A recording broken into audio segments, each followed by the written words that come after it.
सारे लोग हमारे ऊपर ये आरोप लगा रहे हैं कि इलेक्शंस आए हैं इसलिए राजरत्न अंबेडकर कोई नई पार्टी लेकर आया है क्या। बहुत लोगों में संभ्रम निर्माण हो रहा है कि राजरत्न अंबेडकर कहीं नई पार्टी तो नहीं लेकर आया है। मैं आप लोगों को बताना चाहता हूं कि अगर मैं पॉलिटिकल पार्टी को लेकर आता हूं तो आप मुझे क्या बना सकते हो? मेंबर ऑफ पार्लियामेंट, क्या कहते हो आप लोग, सांसद। अगर चुनाव जीत गया तो मंत्री बन जाऊंगा, और अगर 10-15 साल और काम कर लिया तो प्रधानमंत्री बन जाऊंगा, और अगर कुछ साल काम कर लिया तो राष्ट्रपति बन जाऊंगा। इतना ही है ना। राजनीति में इससे ऊपर पद है नहीं है। लेकिन मैं आप लोगों को कहना चाहता हूं, मेरे जन्म के साथ भी मेरे नाम के पीछे जो अंबेडकर नाम लगता है ये राष्ट्रपति पद से कई गुना ऊंचा है, कई गुना बड़ा है।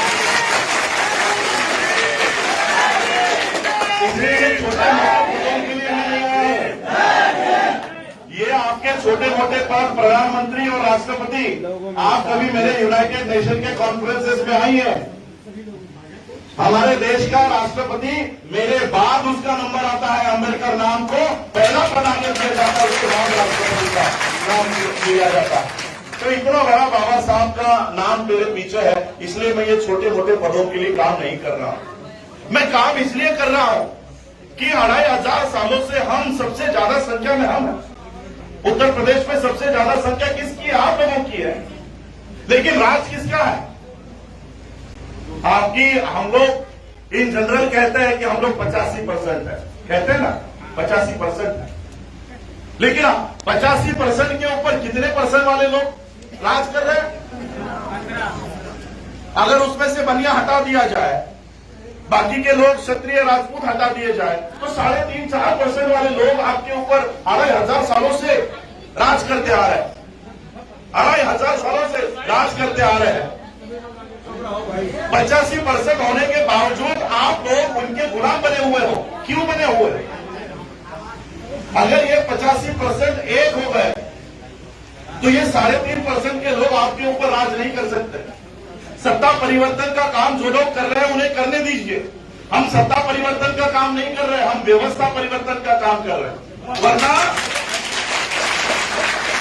वरना सत्ता परिवर्तन की अगर आप बात करना चाहो तो इस वक्त सबसे पावरफुल लोग, सबसे शक्तिशाली वर्ग अगर कोई है तो शेड्यूल कास्ट के लोग हैं, आप है। सत्ता के मामले में इस देश में प्रधानमंत्री से ऊपर कौन सा पद होता है? राष्ट्रपति। किन लोगों का है वो? शेड्यूल कास्ट का है, आपका है ना। तो अगर राजनीतिक तौर पर देखा जाए तो सबसे शक्तिशाली वर्ग आप है। क्या आप मानते हो कि सबसे शक्तिशाली वर्ग आप है? मानते हो?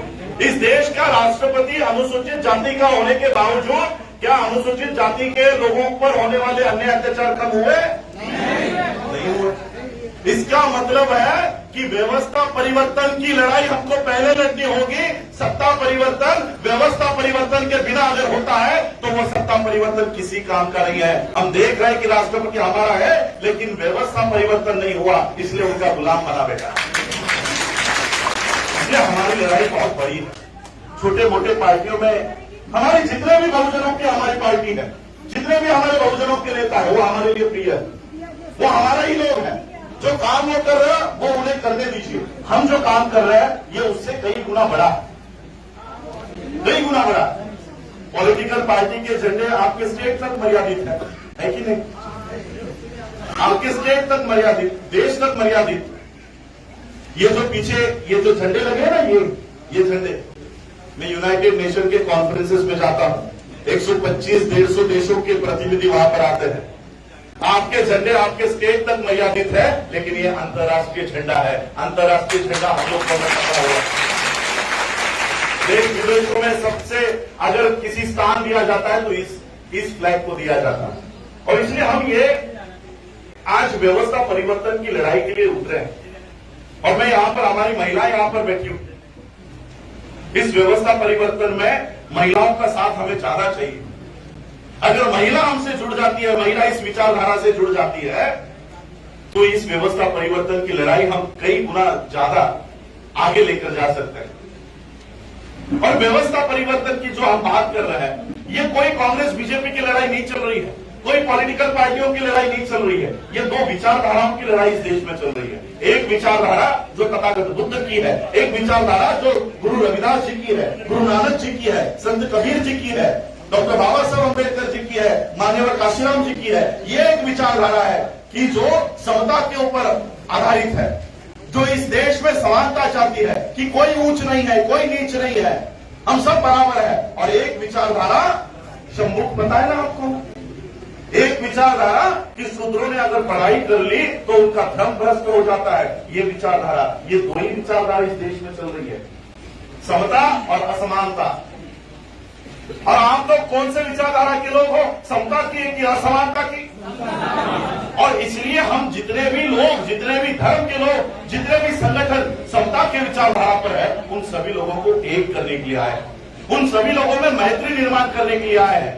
हम लोगों में सिर्फ बाबा साहब अम्बेडकर जी के नाम पर पूरे देश भर में 1 लाख से ज्यादा संगठन है। अम्बेडकर नाम के 1 लाख से ज्यादा संगठन देश में है। बुद्ध के नाम पे अलग है, गुरु रविदास जी के नाम पर अलग है। हम लोग 85% होने के बावजूद 3.5% वाले लोग हमारे ऊपर राज क्यों कर रहे हैं? क्योंकि हम बिखरे हुए हैं, जाति जाति में बिखरे हुए हैं, धर्मों में बिखरे हुए हैं, अब तो संगठनों में बिखरने लग गए। एक संगठन का व्यक्ति दूसरे संगठन को देखना नहीं चाहता, उसको जय भीम नहीं बोलता। हमारी लड़ाई कांग्रेस बीजेपी आरएसएस से है, लेकिन हम इधर एक दूसरे के ही दुश्मन बने बैठे हैं। और इसलिए इन सभी लोगों में मैत्री निर्माण करने के लिए हम घूम रहे हैं। बंते जी ने जो यहाँ पर सारी योजना बनाई है, ये ऐसे सभी लोगों के साथ, सभी जातियों के साथ, सभी धर्म के साथ जो समता को मानती है, उन सभी लोगों को इकट्ठा लाने का, 85% लोगों को इकट्ठा लाने का हम काम कर रहे हैं। बाबा साहब अम्बेडकर जी ने एक बात कही थी, बाबा साहब अम्बेडकर जी की ऐसी सभा चल रही थी, सभी लोग नेता वहां पर बाबा साहब के बगल में बैठे हुए थे, शेड्यूल कास्ट के थे, आदिवासी समाज के थे, ओबीसी थे, मुस्लिम थे, सभी थे। तो बाबा साहब ने अपने स्पीच में कहा, और उनके साथ एक ब्राह्मण भी बैठा हुआ था, बाबा साहब के साथ ब्राह्मण भी बाबा साहब के साथ थे। तो बाबा साहब ने जनता को उद्देश्य करके कहा, जनता को कहा कि इस तरह जिस तरह स्टेज पर बैठे हुए हैं एससी, एसटी, ओबीसी और माइनॉरिटी के लोग अगर एक हो जाए तो ये जो ब्राह्मण बैठा है ना यहाँ पर, ये ब्राह्मण आपके जूतों के फीतों को खोलने में गर्व महसूस करेगा।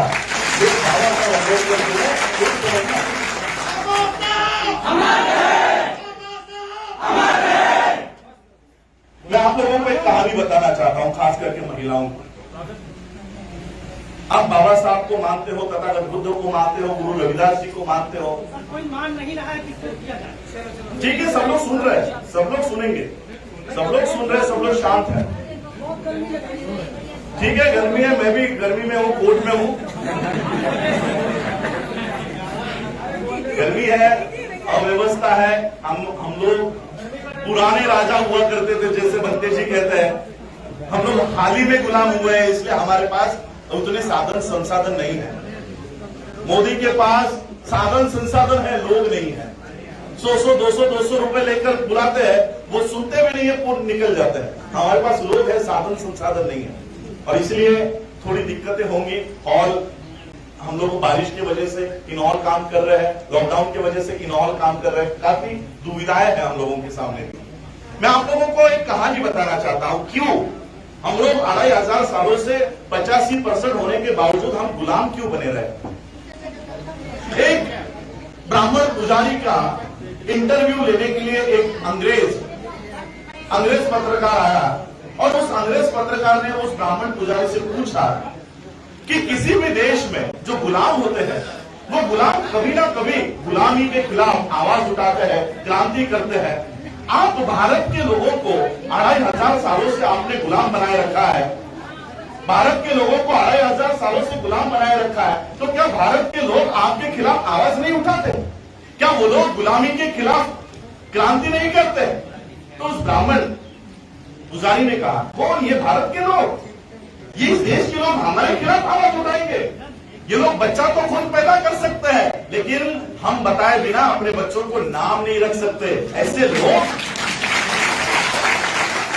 ऐसे लोग हमारे खिलाफ आवाज उठाएंगे। ये घर कोठियां तो खुद बना सकते हैं, लेकिन हमने पूजा किए बगैर ये घर में पैर नहीं रख सकते। ये लोग क्या हमारे खिलाफ आवाज उठाएंगे? ये बात बाबा साहब ने पहचानी। 22 प्रतिज्ञा में बाबा साहब ने एक प्रतिज्ञा दी कि मैं ब्राह्मणों के हाथों से कोई पूजा नहीं करवाऊंगा, कोई कर्मकांड नहीं करवाऊंगा। बाबा साहब ने आपको उस गुलामी से बाहर निकाला, और इसलिए आज मैं यहाँ पर आया हूँ। इतने दूर से पूरे देश भर में मैं घूम रहा हूँ, देश विदेशों में आप लोगों की आवाज रख रहा हूँ। और देखिए, उत्तर प्रदेश में आज हम लोग जो यहाँ पर आ रहे हैं, आप लोगों का साथ हमें चाहिए, आप लोगों का सहयोग हमें चाहिए। आप लोग अगर बाबा साहब की तथागत बुद्ध की ये जो विचारधारा को फॉलो करने वाले लोग हैं, अगर उस विचारधारा को अगर आप नहीं बढ़ाओगे और किसी और विचारधारा में समाविष्ट हो जाओगे, तो आप अपने आने वाले नस्लों को गुलाम बनाओगे। आने वाले नस्लों को गुलाम बनाने की आज प्रक्रिया शुरू हो गई। जो बातें तथागत बुद्ध ने बताई थी, जो बातें गुरु नानक जी ने कही, जो बातें गुरु रविदास जी ने कही, जो हमारे महापुरुष है, जो हमारे संत है, इन सभी लोगों के जो दो है, जो इनकी बातें हैं, बाबा साहब अम्बेडकर जी ने इन्हीं की बातों को संविधान में अंकित कर दिया। संविधान दूसरा तीसरा कुछ नहीं है, संविधान आपके महापुरुषों का आंदोलन है। और इसलिए ये वर्ग जो आज इस देश में सत्तारूढ़ हो गया है, जो इस देश में सत्ता में आ गया है, वो संविधान को हटाना चाहता है, संविधान से नफरत करता है। इस देश में संविधान को दिन दहाड़े संसद के सामने जलाया गया, लेकिन आज तक क्या इस देश के प्रधानमंत्री ने उसके कभी निंदा की है? कभी की? वो गौतम गंभीर की एक उंगली को चोट लग गई थी तो प्रधानमंत्री ट्वीट करके उसकी स्वास्थ्य की दुआई देता है, लेकिन वही प्रधानमंत्री जिस संविधान के बदौलत प्रधानमंत्री बना, वो चलने पर एक अक्षर नहीं लिखता। क्यों नफरत करते हैं ये लोग? ऐसा क्या है इस संविधान में कि इतने बहुमत में आए हुए लोग इसको हटाना चाहते हैं? लॉकडाउन में हम सभी लोग घर में कैद थे, सभी लोग घर में कैद थे, सारा देश ठप पड़ा हुआ था, सारी यंत्रणाएं बंद थी। इस देश का संसद रात के 2 बजे तक काम कर रहा था। रात के 2 बजे तक काम करके इन्होंने क्या किया? किसानों के जमीनों को अडानी अंबानी के हवाले कर दिया। हमारी नौकरियां, जहां पर हमारी एयर इंडिया, रेलवे, बैंक में हमारे लोग काम करते थे, उसको बेच दिया। इंडियन ऑयल, बीपीसीएल, जहां पर हमारे लोग रिजर्वेशन का बेनिफिट लेकर बड़े बड़े पदों पर गए, अपने परिवारों को उन्होंने अच्छी व्यवस्था में लाया, ऐसे सारे यंत्रणाओं को इन्होंने इन 2 महीनों में बंद कर दिया, खत्म कर दिया। हमारे सामने बहुत बड़ा सवाल है कि इन 2 सालों में क्या संविधान रहेगा या नहीं रहेगा? रोज एक आप लोगों को लगता है ये कानून बना रहे हैं, किसानों का बिल बना दिया, न्यू एजुकेशन पॉलिसी बना दी, प्राइवेटाइजेशन का बिल बना दिया, बैंक को बेच दिया। आपको लगता होगा ये सारे कानून बना रहे हैं, ये कानून नहीं बना रहे हैं। ये रोज एक आर्टिकल जो संविधान में लिखा है उसे खत्म कर रहे हैं, नए नए आर्टिकल्स बनाकर बाबा साहब के दिए हुए संविधान को खत्म कर रहे हैं। क्यों? ऐसा क्या लिख कर गए हैं बाबा साहब कि इन लोगों को उससे दिक्कत होती है? संविधान लागू होने से पहले हम लोग कौन से कानून में जी रहे थे? मनुस्मृति में। हमारे दादा परदादा खुद बाबा साहब मनुस्मृति के कानून में, बचपन में मनुस्मृति के कानून के तहत ही बाबा साहब जी रहे थे। इसलिए मैं किसी सामान्य व्यक्ति की कहानी नहीं बताऊंगा, किसी सामान्य व्यक्ति के ऊपर क्या गुजरा मनुस्मृति के कानून में ये नहीं बताऊंगा। खुद बाबा साहब के ऊपर मनुस्मृति के कानून में क्या बीती ये आप लोगों को बताना चाहूंगा, क्योंकि आप लोग बहुत भूल चुके हो। इसलिए हम लोग संविधान क्या है ये नहीं जानते, संविधान ने हमको क्या अधिकार दिया है ये हम नहीं जान रहे। इसलिए हमको कंपैरेटिव एनालिसिस करना होगा, तुलना करनी होगी कि मनुस्मृति के कानून में हमारे साथ क्या होता था और संविधान के कानून में क्या हो रहा है। ये अगर हम तुलना नहीं कर पाए तो हम संविधान को बचाने के लिए कभी आगे नहीं आ पाएंगे। मनुस्मृति के कानून में जब बाबा साहब शिक्षा प्राप्त कर रहे थे और जब बाबा साहब 8वीं तक पहुंच गए, बाबा साहब के पिताजी मिलिट्री में थे, आप सभी लोगों को पता है। और बाबा साहब के पिताजी की पोस्टिंग अलग अलग गांवों में होती रहती थी। तो बाबा साहब के पिताजी को लगा कि बहुत महीने हो चुके हैं, मैंने अपने बच्चों को नहीं देखा, तो क्यों ना स्कूल की छुट्टियां अब लग गई है, तो क्यों ना बाबा साहब को बुलाया जाए, मेरे बेटे को बुलाया जाए, बाकी बच्चों को बुलाया जाए। इसलिए बाबा साहब के पिताजी ने खत लिखा और सभी बच्चों को बाबा साहब के पिताजी जहां रुके थे वहां बुला लिया। बाबा साहब के पिताजी ने खत में लिखा कि आप लोग जिस ट्रेन से आने वाले हो और कौन से तारीख को आने वाले हो, वो टेलीग्राम करके मुझे पहले बता देना, ताकि मैं किसी को भेजकर आपको बुला दूं। अब बाबा साहब ने टेलीग्राम लिखा कि हम इस तारीख को आएंगे, ये ट्रेन पकड़ कर आएंगे, आप हमें लेने के लिए किसी को भेज देना। अब ये टेलीग्राम बाबा साहब के पिताजी को मिलाएंगे। बच्चे यहां से निकल गए। बाबा साहब के बड़े भाई, बाबा साहब के बहनों के बच्चे सभी ट्रेन में बैठकर निकल गए और जिस स्टेशन के लिए कहा गया था उस स्टेशन पे बाबा साहब उतरे। ट्रेन चली गई, सभी लोग चले गए और बाबा साहब अपने पिताजी की राह देख रहे थे कि कोई ना कोई अभी हमें लेने के लिए आएगा। लेकिन सब लोग चले जाने के बाद कोई आया नहीं। स्टेशन मास्टर ने देखा कि ये तो अच्छे घर के बच्चे लग रहे हैं, कपड़े अच्छे पहने हुए हैं, तो स्टेशन मास्टर बच्चों के पास आया, बाबा साहब से पूछा कि कहाँ जाना है। तो बाबा साहब ने खत दिखाया, कहा हमें यहाँ जाना है, मेरे पिताजी मिलिट्री में बड़े अफसर है, उन्होंने हमें बुलाया, शायद हमारा टेलीग्राम उनको नहीं मिला, इसलिए वो हमें लेने के लिए नहीं आए। तो उस स्टेशन मास्टर ने बगल में जो बैलगाड़ी वाला खड़ा था उसे बुलाया और कहा कि देखो ये बड़े अफसर के बच्चे हैं, इन्हें अपने पिता के यहाँ छोड़कर आओ। और फिर वो बैलगाड़ी वाले ने सभी बच्चों को बैलगाड़ी में बिठाया और वो बैलगाड़ी बाबा साहब के पिताजी जहाँ ठहरे हुए थे, जहाँ उनका हेडक्वार्टर था, वहां के लिए निकल पड़ी। अब ये बैलगाड़ी वाला बाबा साहब से और बच्चों से चर्चा करने लग गया, बात करने लग गया कि कौन से गांव से हो, नाम क्या है और तुम्हारी जाति क्या है। और जैसे ही जाति का पता चला, उस बैलगाड़ी वाले ने बैलगाड़ी रोकी और सभी बच्चों को गालियां देकर नीचे उतार दिया कि कहा तुम तो अछूत हो, अछूतों के बच्चे मेरे बैलगाड़ी में कैसे बैठ गए। सबको गालियां देकर नीचे उतार दिया। बाबा साहब ने कहा ये ज्यादा पैसे ले लो, लेकिन हमें हमारे पिताजी के यहाँ छोड़ दो।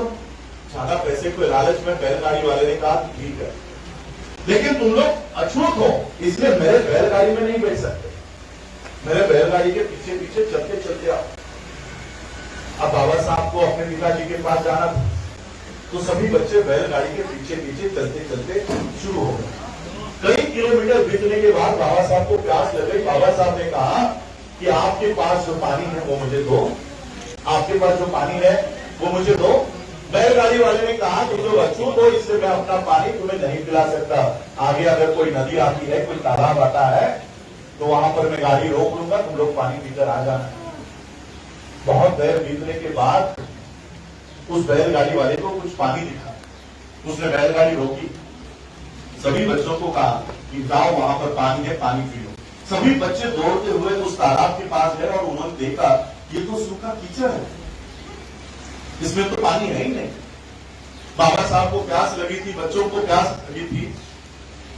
बाबा साहब ने वो कीचड़ हटाया और जो गंदा पानी था वो झुककर बाबा साहब ने वो पानी पिया। सभी बच्चों ने पानी पिया, सारा बदन मैला हो गया, मुंह मैला हो गया। और फिर बाबा साहब अपने पिता के पास पहुंचे। बाबा साहब के पिताजी ने देखा कि मेरे बच्चों की हालत क्या हो गई, सारे कपड़े गंदे हो गए, मुंह गंदा हो गया है। बाबा साहब के पिताजी को पता चल गया कि इनके साथ क्या बीता होगा, इनके साथ क्या हुआ होगा। बाबा साहब दौड़ते हुए अपने पिताजी के पास चले गए, अपने पिता को गले लगाया और रोते रोते अपने पिताजी से कहा कि पिताजी हमारे साथ ऐसा क्यों हुआ, हमारे साथ ऐसा क्यों किया जाता है, हमें गाड़ी में बैलगाड़ी में बैठने का अधिकार क्यों नहीं है, हमें पानी पीने का अधिकार क्यों नहीं है। अब पिता के पास कोई जवाब नहीं था। पिता ने कहा कि यही व्यवस्था तुम्हें बदलनी, यही व्यवस्था आगे चलकर तुम्हें बदलनी।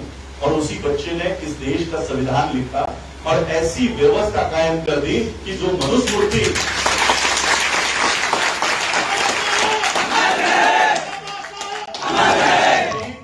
जिस मनुस्मृति के कानून के अनुसार बाबा साहब को कीचड़ का पानी पीने के लिए मजबूर कर दिया गया था, उन्हीं बाबा साहब अम्बेडकर जी ने ऐसा संविधान लिखा कि उनके संविधान के बदौलत आज हम बिस्लरी का पानी पी रहे हैं। इस मनुस्मृति के कानून के अनुसार बाबा साहब को बैलगाड़ी में भी बैठने नहीं दिया गया था। आज बाबा साहब के संविधान की वजह से हम हवाई जहाज में बैठ रहे हैं, हवाई जहाज के एयरपोर्ट में नौकरियां कर रहे हैं। यह है मनुस्मृति और यह है बाबा साहब का संविधान।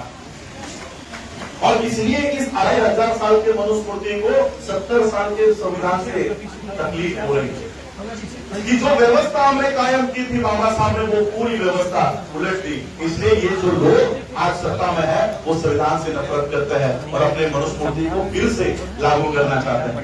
देखो इसलिए आ गया, ये बाबा साहब की देन, ये बाबा साहब की देन है, बाबा साहब के संविधान की देन है। वरना आज भी ये हमको गुलाम बनाकर रखना चाहते हैं। अगर आप चाहते हैं गरीब हर वंचित इंसान की आवाज आप तक पहुंचे तो हमारे चैनल को सब्सक्राइब करें और बेल आइकन का बटन दबाना ना भूलें। देखते रहिए बहुजन हलचल न्यूज।